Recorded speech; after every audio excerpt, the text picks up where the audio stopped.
কিছু কাফের ব্যক্তি, মুশরিক ব্যক্তি, অত্যাচার অবিচারকারী ব্যক্তিরা যখন দেখবে পশু পাখি কীট পতঙ্গগুলো মাটির সাথে মিশে গিয়েছে, তখন তারা বলবে ইয়াউমা ইয়ানজুরুল মারউ মা কদ্দামাত ইয়াদাহু ওয়া ইয়াকুলুল কাফিরু ইয়া লাইতানি কুনতু তুরাবা। কাফেররা সেদিন বলবে ইয়া লাইতানি, হায় আফসোস, কুনতু তুরাবা।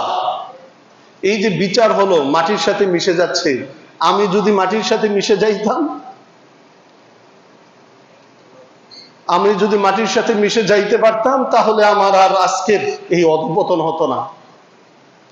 তারা চিৎকার করে এইভাবে আফসোস করবে, ইয়া লাইতানি কুনতু তুরাবা, হায় আফসোস, হায় আফসোস, আমি যদি মাটির সাথে মিশে যাইতাম।